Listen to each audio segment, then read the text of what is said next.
How's it going, Ryan? Good to see you. Where are you? I am in sunny Colorado at the moment. Wow. Okay, well, I'm coming to you from spiritual home of astronomy, Greenwich in London. Apologies if I'm looking over to one side, everyone. Ryan is in this direction, but my camera is in this direction. But I like to look at Ryan when I'm talking to him, as I'm sure you all like to look at him. Sounds good. Sounds good. Okay, I will share some slides. So the way this is going to work for everyone who is just joining, we have about half an hour worth of slides. So I'll start off talking about the sun, and then Tom will jump in and do a little bit about 15 minutes about auroras or so. And we'll dedicate about half the time, so about half an hour to questions. So we have some questions which we sort of saved up already, which some of you filled in. If you have any questions at any time, throw them in the chat, and afterwards we'll go through and take a look at what we've got. Okay, so let's just confirm in the chat if you could just message if you can hear, see us okay, and see the slides as well. That would be fantastic.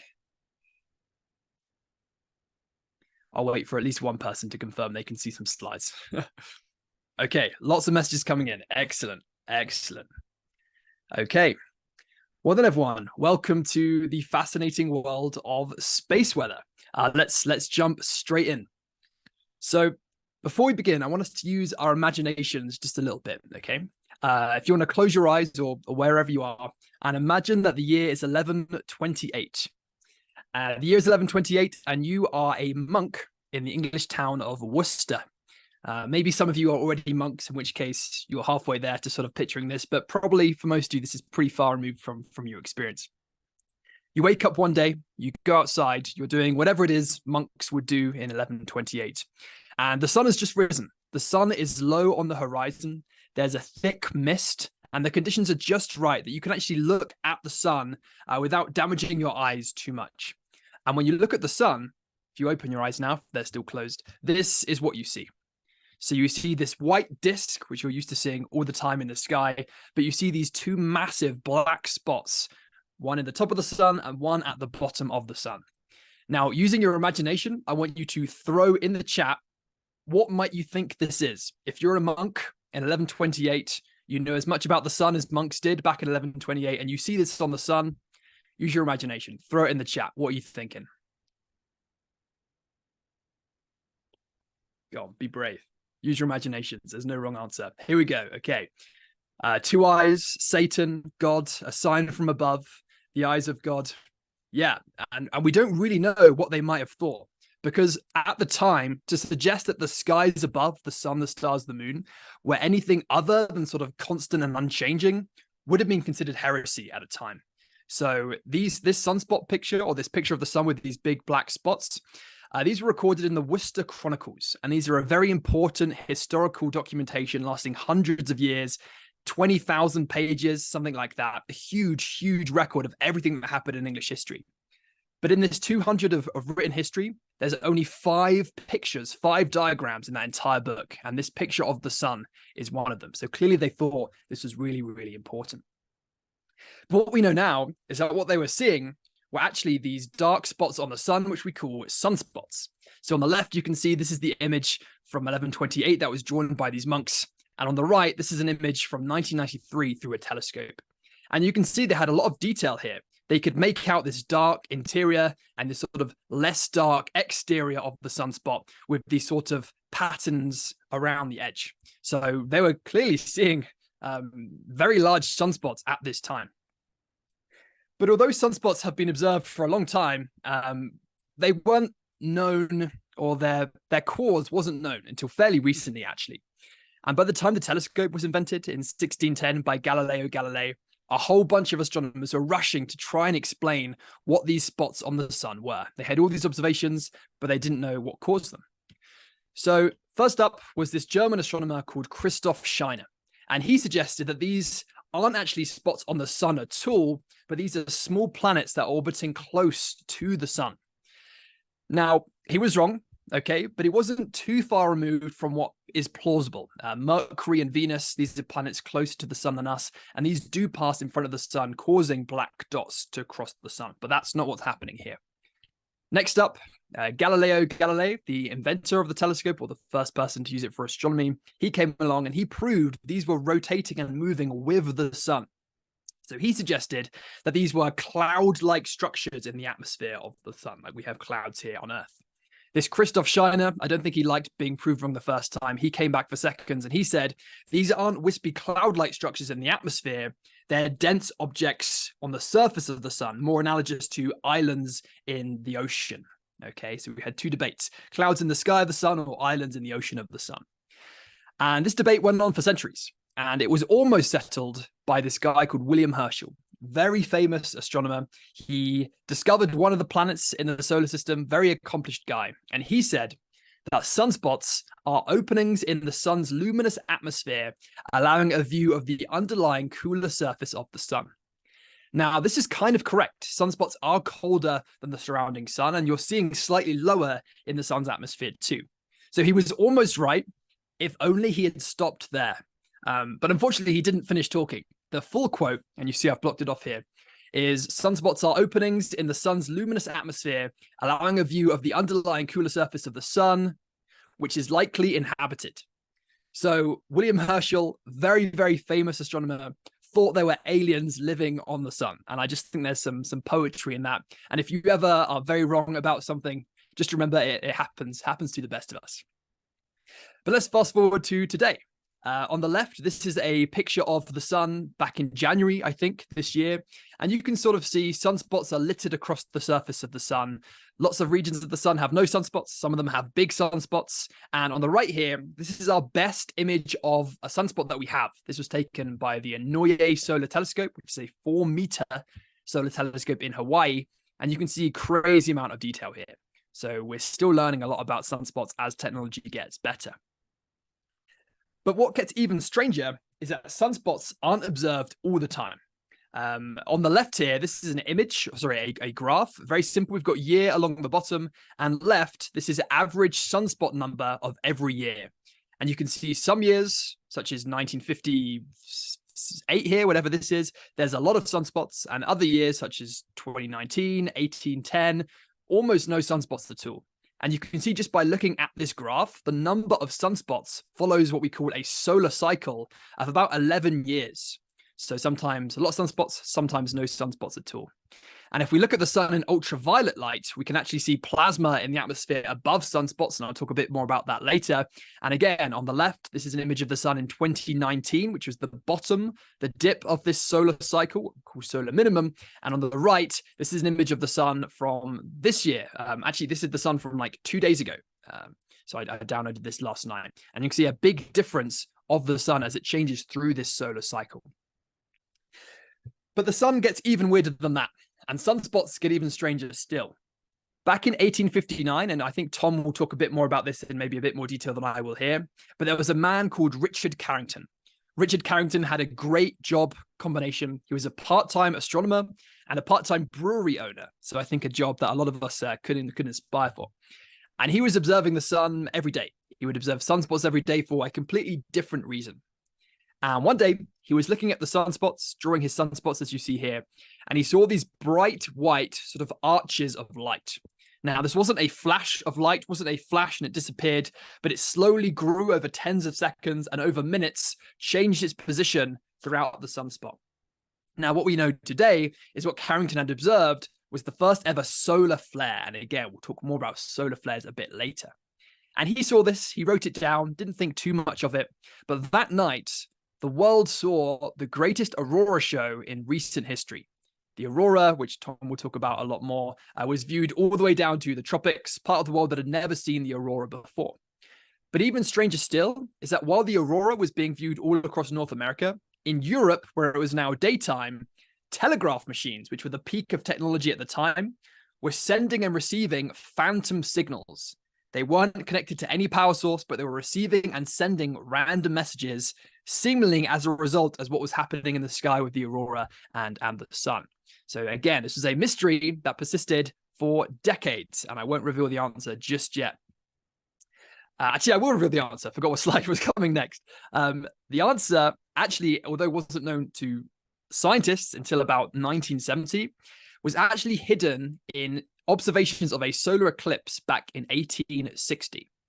So solar eclipses occur or total solar eclipses occur when the moon passes in front of the sun, fully blocks out the sun, allowing a view of the sun's atmosphere. That's the only time you can see that from the ground. And this solar eclipse here, they drew these large sort of streamer structures, which are pretty typical during a solar eclipse, but they also recorded this twisting structure here to the bottom right of the sun. And again, this is an observation from 1860, but they didn't know that what they had observed was actually something called a coronal mass ejection, which is when a mass of plasma erupts from the atmosphere of the sun. But again, why was this happening? They didn't know until the year 1908, so just over 100 years ago, when they discovered that the sun is magnetic. The sun is essentially a giant magnet. So the core of the sun, the main energy released in the sun is through a process called nuclear fusion. That's where the heat and light from the sun comes. But at the atmosphere of the sun, nuclear fusion doesn't really play a role. Up in the atmosphere, what dominates here is magnetism and electromagnetism. So you might remember back in school doing like an iron filings experiment. You take a magnet, take some iron filings, you make these lovely loops of magnetic material. The same thing happens on the sun. Sunspots on the sun are essentially massive north poles or south poles littered across the sun's surface. And between the north poles and the south poles, we have through the atmosphere of the sun these huge arches of plasma flowing from one to the other. Now, the Earth has a magnetic field too, of course, and the Earth's magnetic field is fairly simple. It has one north pole, one south pole. That's about it. It does some interesting things when the aurora happens, and again, Tom might talk about that, but it's fairly simple. The sun, on the other hand, the magnetic field of the sun looks something like this. It has an overarching north pole and a south pole, but littered across the surface, as I alluded to before, sunspots are their own north poles and south poles. And as a result of this, you have this big jumbled mess of magnetic fields stretching across the sun. And we can see this. When we look at the sun in ultraviolet light, we can see on the image on the right, this is the sun in ultraviolet light, these massive arches of plasma flowing between where we can see sunspots are on the left. So these two movies are the same, looking at the sun at the same time. One of these is looking in white light, where we can see sunspots on the sun, and one is looking at the sun in ultraviolet light, where you can see the hot plasma above these sunspots. And you can see these plasma arches twisting, turning, brightening. And this is where everything on the sun, this is probably biased because I work on solar flares, but the most interesting parts of the sun happen in these regions. So what I have here, this is a compilation of solar flares and coronal mass ejections on the sun. So these processes in the sun's atmosphere are a result of the twisting of this magnetic field. If you take, say, two magnets here on Earth, and you push the north poles together, two magnets, the magnets are going to want to repel away from each other, right? But in the atmosphere of the sun, if you have two magnetic fields that are pushed together, sometimes there might not be space or room for them to repel and move away from each other. So what happens is you get this buildup of energy, this buildup of magnetic energy in the sun, and eventually this will snap. And this energy will be converted from the magnetic fields to heating of plasma, to gamma rays and light all the way across the spectrum, the acceleration of particles. And this is just a compilation of recent flares and eruptions happening this year, or the end of last year as well, all observed in ultraviolet light. Now, solar flares and eruptions are not technically the same thing.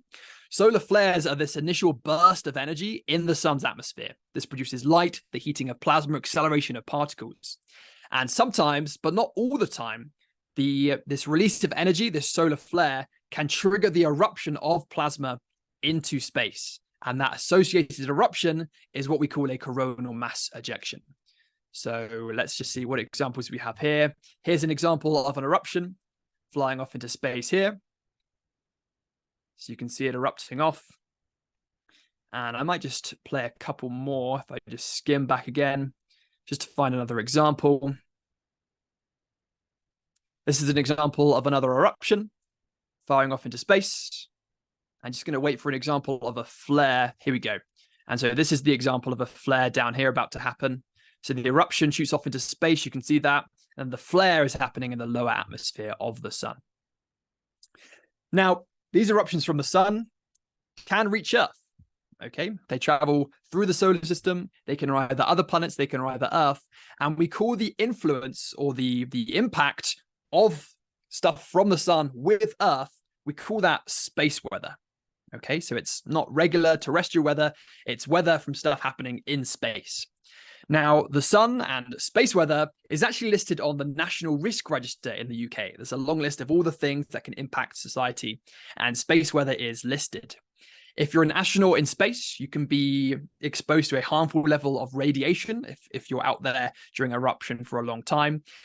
Space weather and eruptions from the sun have the power to disrupt and even disable satellites. And a really, really large solar flare could potentially destroy 1 in 5 satellites permanently. There's a lot of examples of this happening on smaller scales as well. GPS, satellite navigation, radio communications will be disabled for hours to maybe a day or two as well, which means aviation, flights can't fly, you can't communicate with ships. And potentially the most disruptive thing as well is electrical power. So power grids can also be damaged by this. Now, the space weather is a spectrum. If you're a satellite operator or you work in military logistics, you care about even small impacts of space weather, and these happen a few times a year. If you're a regular person like us, you probably won't notice the effects beyond maybe once every 10 years or so, when it makes the news that, like last January, a bunch of Starlink satellites, which were launched by Elon Musk, didn't make it to space due to space weather. Back in 1989, a hydroelectric plant in Quebec was damaged due to space weather, and they lost electricity for about 13 hours. So again, there is a spectrum from very small effects to much larger effects. And now I'm actually going to pass over to Tom to talk about a far less worrying and a far more beautiful consequence of space weather, and that is the aurora.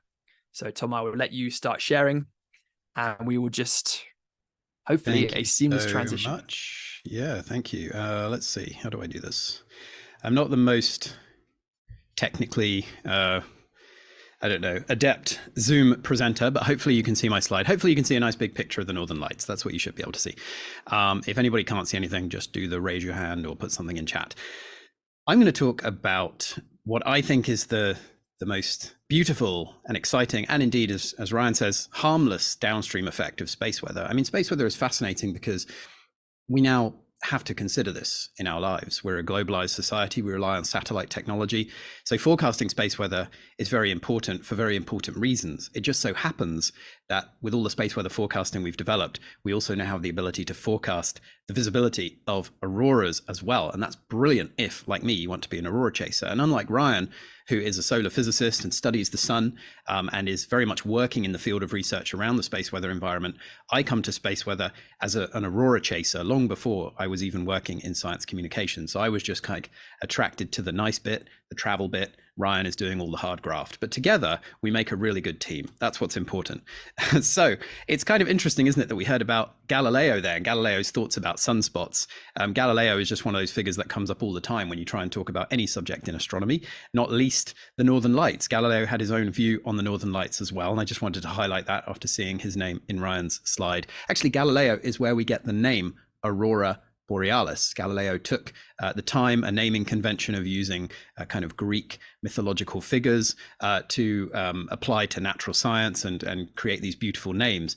The Northern Lights is actually an older name than Aurora Borealis. It sort of sounds like it should be the other way around, but Northern Lights is derived from an old Norwegian name, or Old Norse name technically, from around about the 13th century, which would be Nordoljos. And that's found on a document that you can see on the left here, the King's Mirror, which was written by Norwegian settlers who went to Greenland. Coming back to that Carrington event, it's such an important event to consider when talking about the sun, space weather, or auroras, because it's a turning point. And the reason, as Ryan said, is because it brought auroras to regions that really had never seen them before, or at least hadn't seen them brightly enough to notice them in the sky. And so in a way, auroras were, the research around auroras was kind of kick-started or put into high gear by this event. Galileo had his own ideas about the Northern Lights. He thought sunlight was being reflected off clouds or something like that. And that idea was actually popular all the way up until the early 1800s. I mean, even people like Sir John Ross were advocating for that idea and suggesting that the problem had been solved. As it happens, there is a phenomenon known as noctilucent clouds, which are very high altitude clouds reflecting sunlight, but nothing to do with the northern lights. However, after that incident in 1859, astronomers, physicists everywhere started to take another look at the northern lights, and it became a very interesting problem to solve. Carrington himself thought that perhaps ultraviolet radiation from the sun had created this effect, but of course it wouldn't really work out right, because ultraviolet radiation from the sun travels to us at the speed of light, so it reaches us in about 8 minutes, whereas the auroras triggered during the Carrington event arrived about 18 hours after Carrington made that sunspot observation. And here you can see a lovely painting by, I think it's Edward Church, painted this in around 1865, just showing what that massive aurora storm was like. That research that went into trying to understand what caused something like the Carrington event and auroras was deeply tied to the development of new ways of understanding things like light. So we have a couple of instruments here, a spectrograph and a polarimeter, two very important instruments that were developed and first used in the pursuit of trying to understand auroras, trying to understand what kind of light they were made of, and indeed to determine that the light that forms auroras was not reflected, but was actually emitted within the atmosphere, was actually somehow a self-luminous phenomenon within the Earth's atmosphere. Many Arctic scientists, like my own, this man takes over after my own heart because he is a fellow Dane. This is Sophus Tomholt, and he lived in the northern part of Finland, up in what we tend to call Lapland, where he lived with the Lap people. But he also did extensive research on the ground into the shape of what we would come to know as the auroral oval. And aside from making beautiful sketches of auroras, back when photography was not really sufficient, photographic plates weren't really sensitive enough, he also determined that the auroral oval surrounds what we now consider to be the North Magnetic Pole, which is actually not the same as the North Geographic Pole. So this definitively told us that auroras were in some way related to the Earth's magnetic field.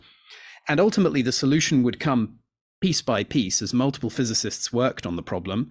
But in the early 20th century, a Norwegian scientist seen on the left here called Christian Birkeland, he demonstrated a device known as a terrella, which essentially recreated auroras according to the physical principle that makes them form, that we understand today. So he brought aurora science into the laboratory, which in many ways is sort of the final task for the physical sciences. Usually you'll observe something and then you'll hypothesize something, and if you can experimentally demonstrate it, well, as Richard Feynman says, if it disagrees with experiment, it's wrong. But an experiment is a very concrete way to be satisfied with what you think is happening. Now, at the same time, astronomers had determined that the frequency of aurora sightings was directly related to this activity on the sun that Ryan mentioned right at the beginning, the appearance of these sunspots, and that if sunspots were greater in number, then aurora sightings would also be greater in number. And that was a fairly solid connection there. So now we understand from a scientific point of view what's happening, and I can finally pick up on what Ryan has been talking about there. At the end, we saw those extraordinary sequences of images sped up, but allowing us to see how in ultraviolet light, how the sun's atmosphere, its dynamic atmosphere, influences the space weather environment by throwing enormous quantities of material out into the solar system, material that we call plasma, which travels away from the sun. But the sun doesn't just kick out these large quantities of plasma. There are streams of particles traveling away from the sun at all times. And so there's a constant influence of the sun, a kind of material touch reaching out into the solar system. So there's this invisible space weather environment that we can't see, but auroras make it visible to us. They're rather like the kind of fingerprints, the proof that someone was there or something is there. And when I say visible, what I mean is that auroras shine to us in a color of light that's visible to our eyes. So it's visible to us.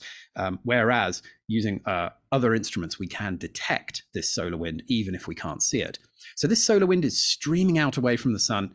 And when it reaches us here on the Earth, it interacts with another invisible object that we can't see, but we can see its secondary effects, a sort of shield or boundary surrounding the Earth, which is known as the magnetosphere. The magnetosphere is actually quite complicated. When you break it down into its granular components, it gets complicated quickly.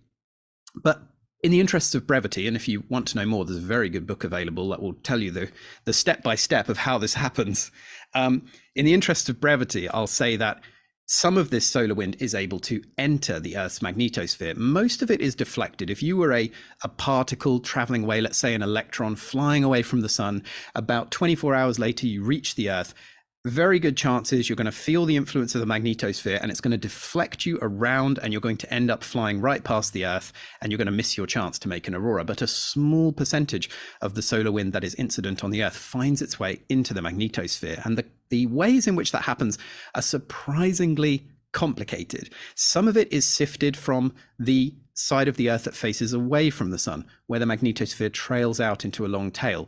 That does quite a lot of sifting. It sort of catches solar wind like a net, but some of it just goes directly in through this region you can see called the bow shock, where most of the deflection occurs. Some of it just goes straight in. So some of it is able to pass through into through this magnetic boundary and find its way in nevertheless. And some of it is transferred in when there are certain magnetic conditions in play. I'm going to hold on explaining that for now, because I know we have a really good question lined up, which I can answer that will help to describe what's happening there. But what happens next is that plasma that originated from the sun and became trapped in the environment around the Earth, well, it's imbued with a great deal of energy, and it is accelerated by the Earth's magnetic field. And that enormous amount of energy allows those particles from the sun, mostly electrons and some protons, to barrel down into the atmosphere. Now, when I talk about the atmosphere, I'm talking about a gaseous envelope around the Earth that stretches far up into the sky. I mean, we're talking about auroras becoming visible about 250 kilometers above the surface of the Earth. So it's nothing like the air that we breathe. It's practically a vacuum. But nevertheless, some of these electrons that come in with enormous energy, they find themselves in the presence of atoms and molecules which populate this near vacuum conditions. So a lot of those electrons don't meet anything until they get quite deep into the atmosphere, but some of them will strike these atoms. And when that happens, they give those atoms energy. Now, in a more specific way, they actually give the energy to electrons within the atomic structure. So those electrons that come in from the solar wind, they will slam into atoms and molecules. Really, they'll scatter off them. But when they do that, they will give some of their momentum in the form of energy to the electrons that are already bound to the protons and neutrons of that atom or molecule. And those electrons become excited. They move into what we call an excited state. They have more energy than they would generally want to have. And electrons don't really have a preference, but for want of a better word, they feel kind of uncomfortable with all of this energy. It's like, if you give me something heavy to hold, I'm just going to put it down as quick as possible. Likewise, these electrons, they want to give that energy back, and eventually they will jump down into a lower state, and they will radiate the excess energy they have in the form of a photon. And depending on the exact energy that that photon has, we will see a certain color of light as a result. So you might be wondering why the auroras always appear with such consistent colors. And the answer there is simply that the amount of energy that these electrons can get and give back is actually fixed. It's determined by quantum mechanics. Those values are very, very precise. So those electrons can't just have some arbitrary amount of energy. They can't just shine any color they want. They can only have certain values of energy, and the amount they can have is determined by the electronic structure of the atoms. Our atmosphere is made up of a very small number of different kinds of atoms. So there are very specific colors that our atmosphere will produce. If you look inside a plasma ball, you see just two kinds of atoms, argon and neon. And if you put electricity into the plasma ball, it's actually not dissimilar from what's happening when radiation from the sun in the form of solar wind is accelerated into the atmosphere. That's an electric current. It's electrons moving quickly through the atmosphere. Likewise, we have a current going from this node in the center of a plasma ball, and it is flowing out towards the edge of the plasma ball. And as that current flows out, it excites those argon and neon atoms. The argon atoms give back mostly blue light. The neon atoms give back mostly red light. You can think about neon signs, and therefore you see these wonderful colors inside the plasma ball. As I'm sure you can bring to mind, if you touch a plasma ball, you actually increase the current by increasing the potential difference where your finger touches the ball, and when you do that, you get a brighter arc between the center of the ball and your finger. So likewise with auroras, it is possible to focus that current and produce brighter features, or to have fainter ones. The result then is that the gases in our atmosphere glow much like the gases in a plasma ball, and as they do so, they glow with vibrant color, just like the gases in a plasma ball. However, while a camera has an unbiased view of the auroras, the actual color we perceive is not so vibrant. So I've tried to, here in this image, give an idea of the difference, wherein the image on the left is how the camera sees auroras, because it just records the color with no bias. But on the right is how our eyes perceive the color, which is to say it's considerably less vivid, it's more subtle, it's still there, and you can probably convince yourself looking at your screen that the image on the right is not completely devoid of color. The green is perhaps more obvious. The pinks or scarlet color near the top is much harder to see. That one has been reduced considerably more. And the reason for that is not because the color isn't real. The nature of what is real color is quite subjective after all, but rather that our eyes are not actually well adjusted to see color when the light level is low. Because when the light level is low, like everything else in the night sky, we get a sort of grayscale impression as a result of our color vision sort of going to sleep. It doesn't have enough light coming in to excite it and wake it up, and our black and white night vision coming online to supplement our ability to see. Okay, so I've got some video here from Norway of the dynamics of the Northern Lights, because photographs really don't do it justice. This is what the Northern Lights are like in real time. And they can be very slow moving like this. They can be very fast moving. They can be diffuse like this one here passing through Orion, or they can be bright, highly concentrated arcs. But I'm showing you this video because I want you to see how the dynamics of the aurora are related to the actual magnetic properties surrounding the Earth. And what we're seeing here are focused currents in the air, which is that there are certain magnetic structures in the magnetosphere that are stronger than others. They're like sheets that move past each other. Sometimes they join together, sometimes they split apart. And so as they do so, it's rather like seeing the caustics of light as it passes through rippling water. We're seeing areas where the light is, or in this case, the current of the solar electrons is more focused, and other areas where it is less focused. And because that is constantly moving and changing, the auroras have a character all their own. They seem to dance and play in the sky, and it's absolutely wonderful. And indeed, if you want to come to Norway with me, just send me an email and we'll do it. I can tell you how. But I do want to come back to color and what causes these colors, because this is one of the key questions that we always get, and it's a really good one. And again, if you want to find out, I recommend picking up a copy of Northern Lights. I recommend picking it up anyway, because there is a more involved description in there. But very briefly, most of the color we see in the Northern Lights is caused by oxygen, even though oxygen is not the most abundant atom or molecule in our atmosphere. It nevertheless creates most of the auroral emission that we see. And that's because oxygen, if you're an electron coming in through the Earth's ionosphere and you're plunging down into the thermosphere and you're getting quite close to the ground, you're going to start seeing nitrogen and oxygen atoms and some nitrogen molecules flying past you. But the oxygen is going to cast a much wider net. It's not like an atom really has a physical extent in quantum mechanics, but it has a sort of radius of interaction, and oxygen has a much larger one. So it's much more likely to catch you, or you're much more likely to bump into the oxygen just because it appears so much larger to you. But nitrogen, molecular nitrogen does play a role in generating the green light that is so common in the auroras, which is between about 100 and 150 kilometers above the ground. Because sometimes a nitrogen molecule will actually be ionized by an inbound electron, and it will release another electron, and that becomes a secondary electron, which goes and excites oxygen further. But you might be wondering, why is it that we see some red light from oxygen and some green light? Why don't we just see one color? And the answer goes back to what we were saying earlier about how electrons become excited. They can jump one state, they can jump multiple states. The more states they jump, the more energy they have, and the more energy they have, or the more energy they give back, the bluer the light that they give out. Now, they don't give out any blue light as it happens, but they do give out green light, which has more energy than red light. So why is there this boundary? Actually, in the sky, it's a bit more diffuse than this.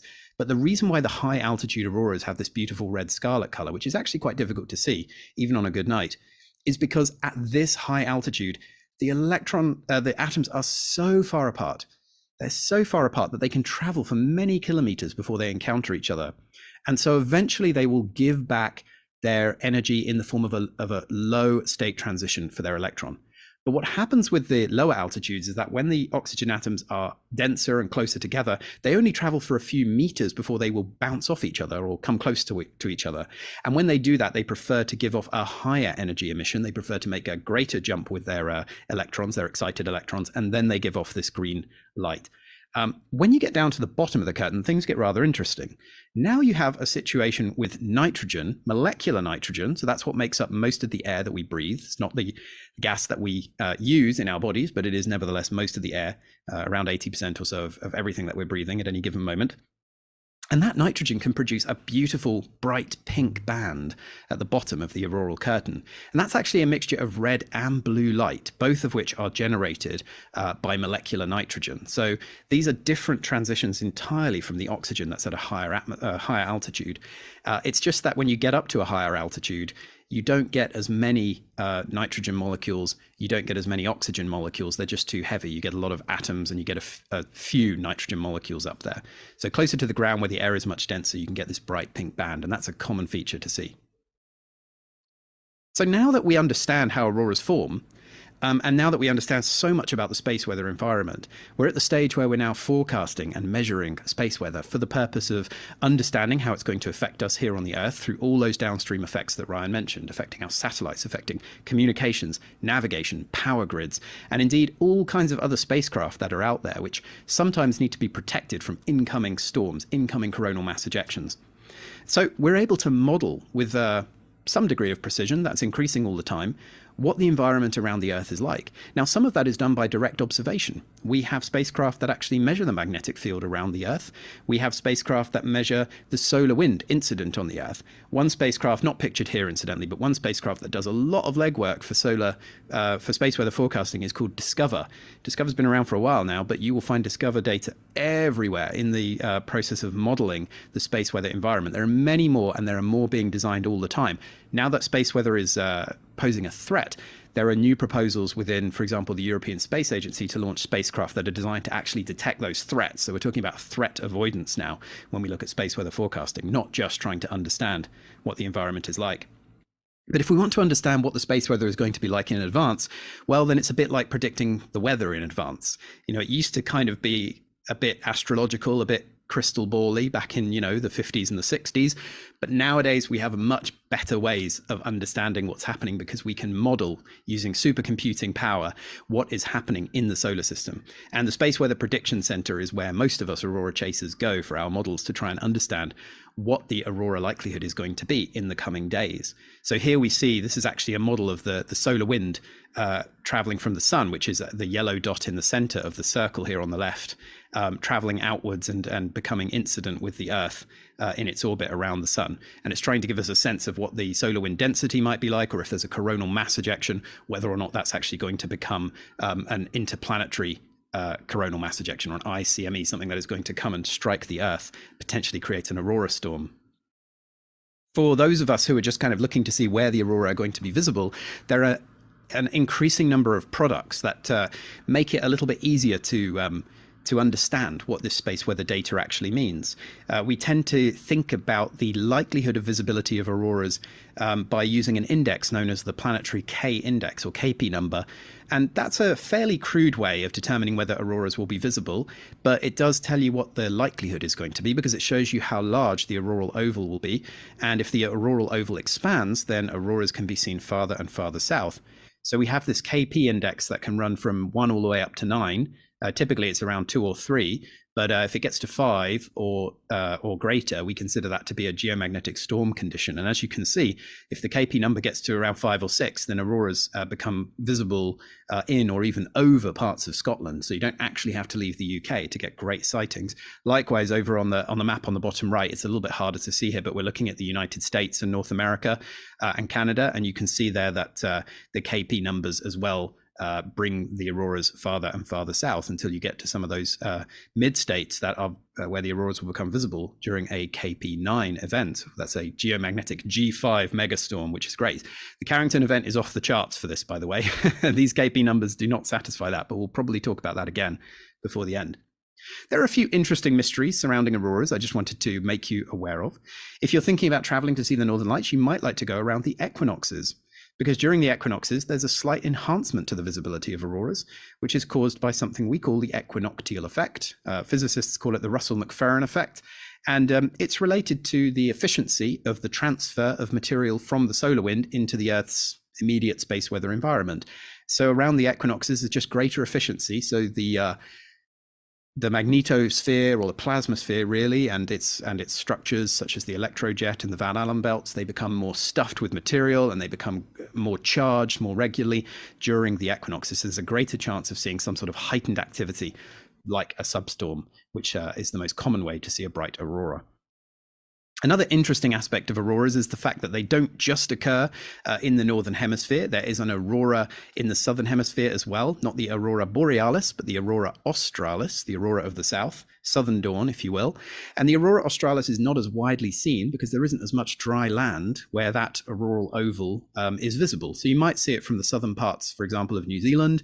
There's a small number of people inhabiting Antarctica that get a good look at it.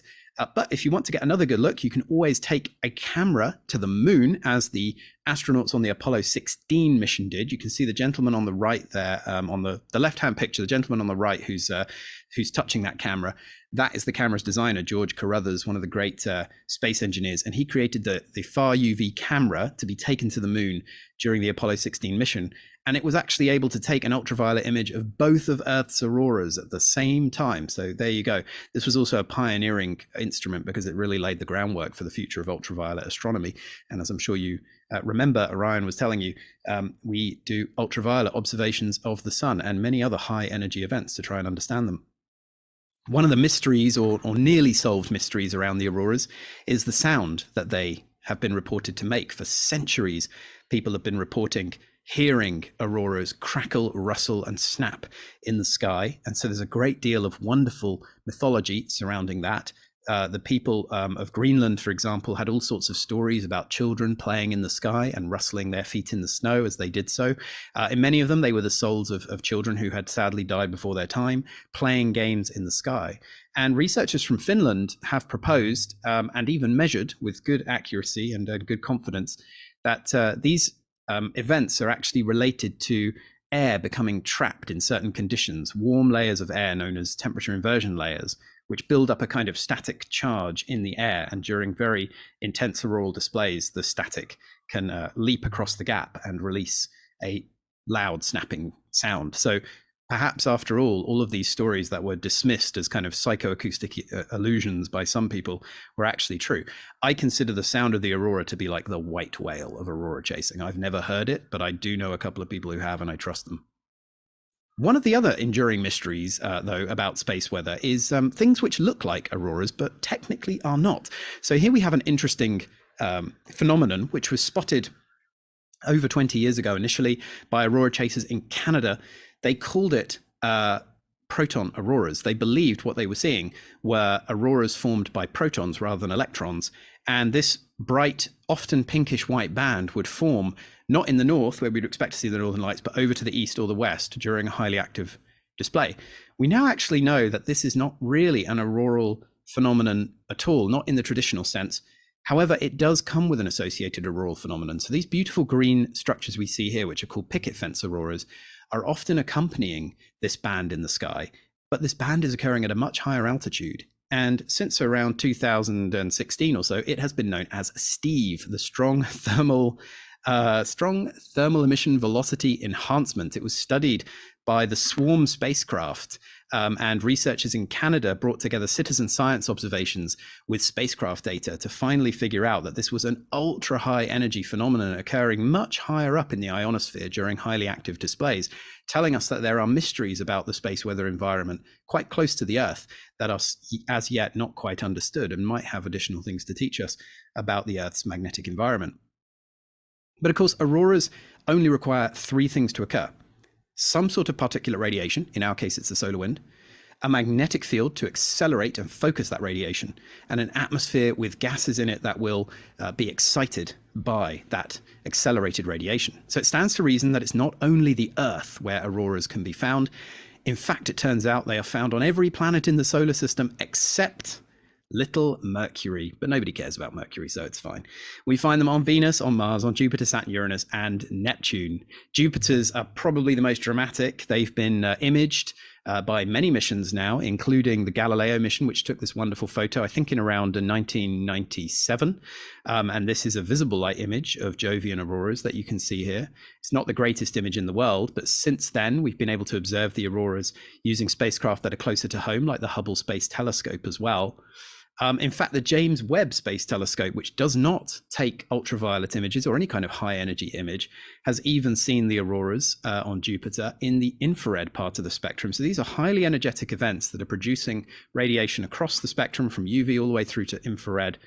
And the Hubble images show us that these auroras are not related to activity with the sun at all. They're actually generated by particulate radiation within Jupiter's environment, because Jupiter has a very intense radiation environment around it, and the material that populates that environment is not put in there by the sun for the most part. I think a small percentage of it is. Most of it, though, is contributed by volcanoes on its moon Io, and the moons of Jupiter, the Jovian moons, actually produce these bright spots in the auroral oval, and these bright spots correspond to magnetic links between Jupiter's magnetic field and the magnetic field of its major moons. I always wonder, though, what it would be like to sort of like float around in the cloud tops of Jupiter and look at these auroras. They would be absolutely staggering, stretching across the sky, every color you can imagine, massive lightning storms going on beneath you. It would be absolutely amazing. Unfortunately, you would die. So we'll have to make do with these illustrations for now. Mars's auroras are arguably the strangest out there. They are true proton auroras. They have been seen by NASA's MAVEN spacecraft, and also the recent HOPE mission launched by the United Arab Emirates. These occur on the day side of Mars and are caused by hydrogen, basically bombarding other hydrogen in the Martian atmosphere and accelerating it and pushing it down to cause it to radiate as it becomes excited. So the electron in the hydrogen atom there is becoming excited by energy from other hydrogen atoms striking. Then we have auroras on Saturn. Now, these are actually caused by solar radiation and Saturn's magnetic field. So solar wind and the magnetic field of Saturn, pretty similar to the Earth's. But unlike the Earth's, these auroras are stable even during very large bits of solar activity. Doesn't seem to cause great storms to erupt on Saturn in the same way we see on the Earth. So maybe Saturn's powerful magnetic field is having a stabilizing effect there, or something else is happening. But these are seen in ultraviolet, similar to the ones we saw with Hubble over at Jupiter as well. And here we can see the auroral oval in blue surrounding the famous hexagonal cyclone seen, I think, in the infrared here from Cassini over Saturn's North Pole. We also find auroras on Uranus and Neptune as well. They take the form of bright spots, so probably just little bits of highly focused solar wind that's reaching out there to those remote ice giants, and then is going into some complex structure in the magnetosphere of that planet. But remarkably, we find auroras not just on planets, we find them in other places too. This is a famous comet you probably have seen pictures of before called 67P Churyumov-Gerasimenko, and it was famously visited by the European Space Agency's Rosetta probe, which actually detected auroras, auroral emissions coming from the atmosphere of a comet. That's absolutely wild. And with telescopes that are designed to look somewhat deeper, we find them elsewhere too. Radio observations of, for example, certain kinds of what we call brown dwarf stars, which are not really stars. They're kind of substellar objects, but they do radiate. They have been known to produce auroral emissions, which have been detected using radio telescopes. And in fact, the Low Frequency Array, or LOFAR, has found an exoplanet candidate. I think the name is GJ1151. So not the catchiest name for an exoplanet, but it would seem that this exoplanet, which is very close to its host star, is actually generating auroras, possibly on the star and the planet, or one or the other, through its magnetic interaction with its host star.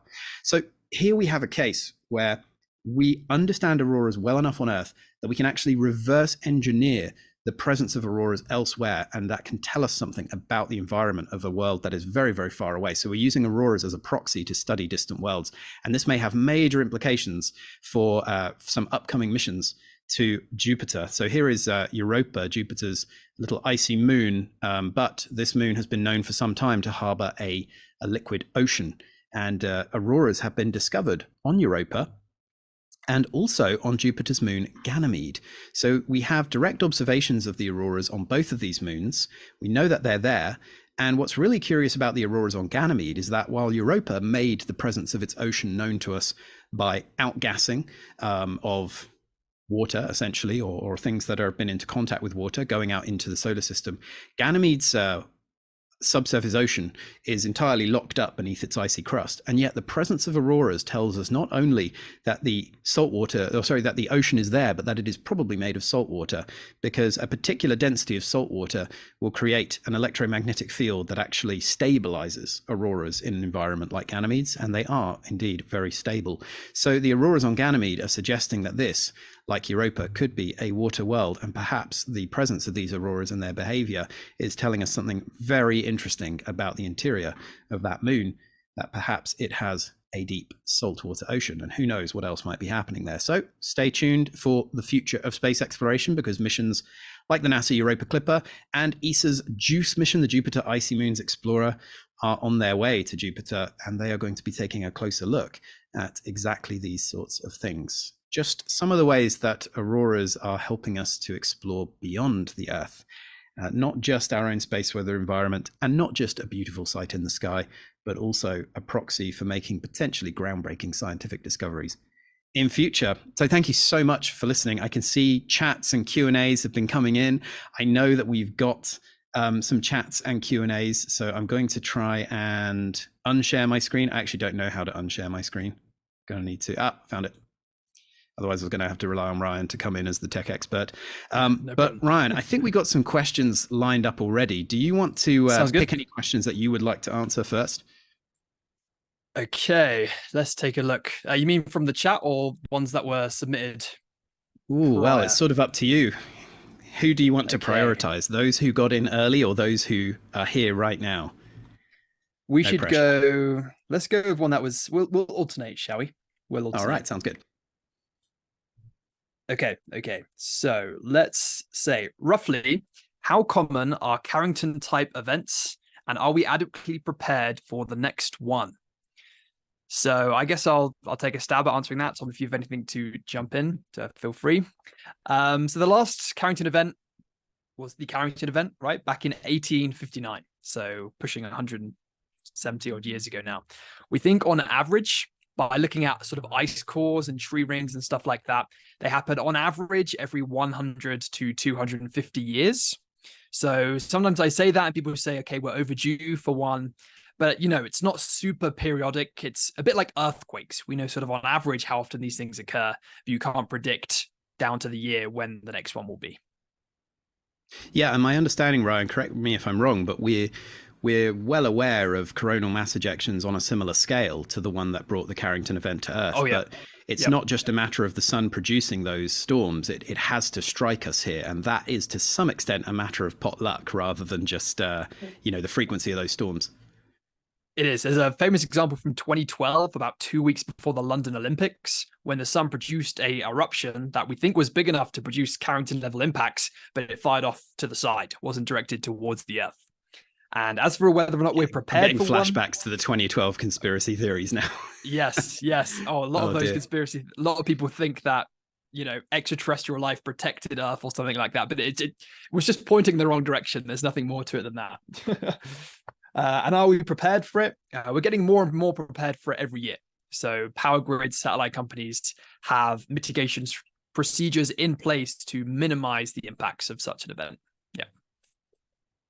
I see a really good question that was put into the question submitted in advance. I saw it just a second ago and now I've lost it, but it will come back to me in a second. The question was about something which is denoted B sub Z. So they've written this specifically for me. So thank you for this question. It says, this one is for Tom. Is B sub Z polarity north or south a significant factor to trigger a reconnection event? So it was something I touched upon earlier about the magnetic field of the sun and the magnetic field of the Earth and how they interact. Now, the reason that space weather is so complicated is because the sun's magnetic field results in the solar wind, but the solar wind actually carries the sun's magnetic field with it, and it can have components which actually have polarity that is different from the polarity of the sun or the environment close to the sun. In fact, the sun's magnetic field, as Ryan showed us earlier, is a complete mess when you get close to the surface of the sun. So The question is about the polarity of the sun's magnetic field, but when we talk about the magnetic field of the sun as it relates to the Earth, we call it the interplanetary magnetic field, or the IMF. So that's, if you like, the bits of the solar magnetic field that are going to strike the Earth. And there are two numbers that we talk about, the B sub T and the B sub Z. So the B sub T is like the strength, and the B sub Z is the direction.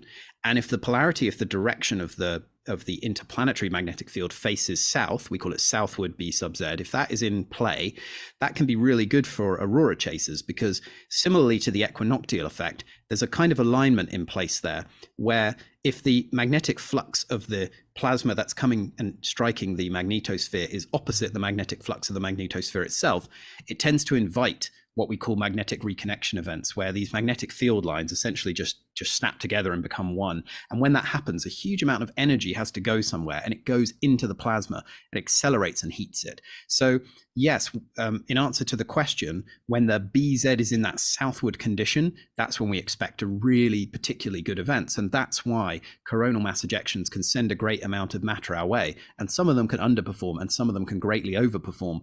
And partially polarity plays a role there. So when we know that's in play, that means we're really likely to get good auroras. But we really don't get much time to forecast that. We might get about a day to figure that out. And ultimately, how good the display becomes, we tend to only be able to forecast really good visible displays to any particular area with about 15 to 20 minutes notice. So wouldn't worry too much about knowing whether that's the case, but it is a very interesting question from a space weather perspective. Certainly. I think we've probably got time for one more question. I do want to say before we jump into that, a lot of you submitted questions prior to signing up. Looking through the list of questions now, I think a lot of those questions have been answered naturally during the course of this presentation, including some of the ones in the chat. But if we haven't answered your questions, feel free to reach out to Tom or myself on social media, and we'll take some time to respond to any questions that you have on there. So, Tom, I think I'll finish with this final question, and it will be to both of us. There is a lot of unbelievable facts about space. What is your favorite fact? Maybe a fun fact that someone can share at a party. If it's linked to what we've been talking about, that's a bonus, I suppose. Gosh. Oh, there's so many great facts, aren't there? You know, this is a little plug. Bear with me. If you want to learn some facts about space, you're not really supposed to be able to see this in its physical form yet, because it technically doesn't exist in the shops.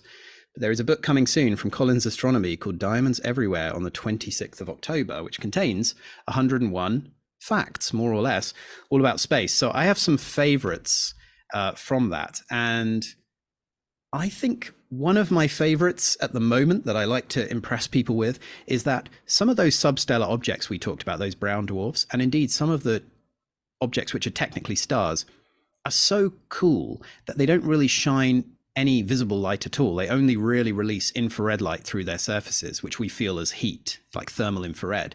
And some of these stars are literally so cool that if you were to touch them, it would be like taking a fresh cup of tea or coffee and touching that. Now, you might scold yourself if it was really, if the boiling water had just been put in, but you probably could touch these stars for a few seconds without burning your hand. And I just think that's kind of fascinating, because it challenges what we think about the nature of stars, especially when we look at those dramatic images of our broiling sun by comparison. That is a good fact. And everyone should definitely pre-order Tom's new book. I've pre-ordered one myself. I guess I'll finish up with my fun fact. Then maybe we'll take 30 seconds each, Tom, to talk about the Sun and Aurora books, Northern Lights books. So favorite fact I'll go with, I'll tie it back to the sun. So it's a fairly well-known fact that when light leaves the surface of the sun, it takes about 8 minutes to reach us. So the sunlight that reaches our face, our eyes, left the sun about 8 minutes ago. But a lesser known fact is that the light that leaves the surface of the sun is created in the core of the sun through this nuclear fusion process. And it actually takes about 150,000 years on average for that single photon of light, that single beam of light, bounces around the inside of the sun for 150,000 years before it leaves the sun and then travels in a straight line to your eye in 8 minutes. So that ray of light on your face, or my face right now, it's not 8 minutes old. It's technically 150,000 years on average.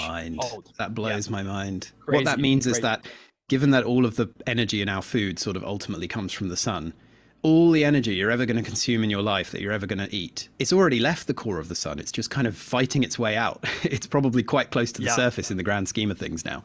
Yeah, certainly. That's incredible. So shall we take 30 seconds, Tom, to talk about our books? I'll let you go first. Yes, we shall. Yes. You should go first, Ryan, because your book is the origin point. Sure, sounds and good. People should be reading. You should be reading these in order, starting with the sun, because that's the chronology. Yeah. We're working on the multiverse of Colin's astronomy books, I suppose. Okay, so this is my first book. The Sun: Beginner's Guide to Our Local Star was published in the UK earlier this year in May. It's a fun little book. Pretty small, like most of the Colin's astronomy books are.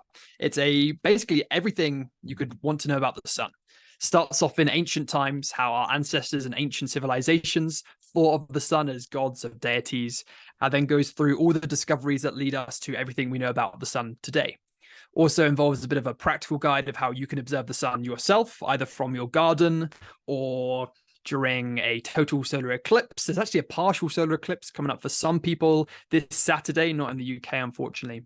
And also talks about how you can download and access data online from spacecrafts in space right now and see what the sun's doing today, or your birthday or anniversary, or any of those fun things. And it's awesome. I've read my copy cover to cover. And the thing is, I have spent many years of my life talking to people of all ages about the objects in our solar system. The sun, the earth, and the moon are so important, but the sun, there is so much depth there. And I was not aware of how much history of solar observation there is. I just sort of thought, oh, it all started with, didn't Christoph Scheiner kind of kick it off? But as you've pointed out, you know, the history of thought about the sun goes back a long way. That was something that struck me as well about the history of thought about the Northern Lights. So my book is Northern Lights, the definitive guide to auroras. So it does talk about aurora science in general, but there's a strong focus on seeing the Northern Lights, just because most of us live in the Northern Hemisphere and it is a lot easier to see the Northern Lights than the Southern Lights. And they are very much the same thing. So I sort of recommend going to the North just for the convenience. And in Northern Lights, you can learn all about the mythology, the history, the mythopoeic consciousness of people trying to think about what was happening with the lights.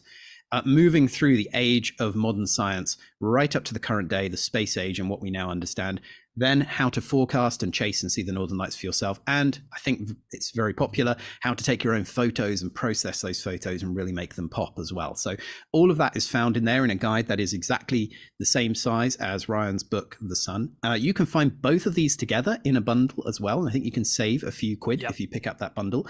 And you may well, if you didn't get your books from signing up early for this webinar, you may be able to get a deal on these books during Colin's Astronomy Week. And even though Colin's Astronomy Week is coming to an end, I will say this: Colin's Astronomy has stuff happening all through the year. Like, Colin's Astronomy Week is a good week, but there are 51 other weeks and things seem to be happening all the time. I know I'm constantly getting notifications about it.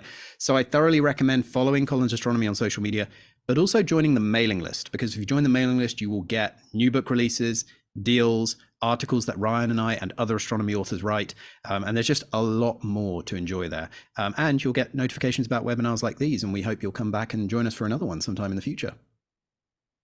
Sounds great. Thank you, Tom. And I'll just point out again, as well as following Colin's Astronomy on social media, if you follow Tom and I on social media as well, you'll equivalently get astronomy every week of the year too. So my handle on Twitter, or X as it's called now, and TikTok as well, is Ryan J French. Fairly easy. And Tom, yours is? It's just my name, TomKerss, just as it appears here on Zoom, all one word, on Twitter. And you can find links to other things there. Just click through to your heart's content. Yes. Okay, fantastic. So I guess we'll finish there. Thank everyone for coming on this Monday evening, and hopefully see some of you around in the future. Thanks so much. Bye-bye.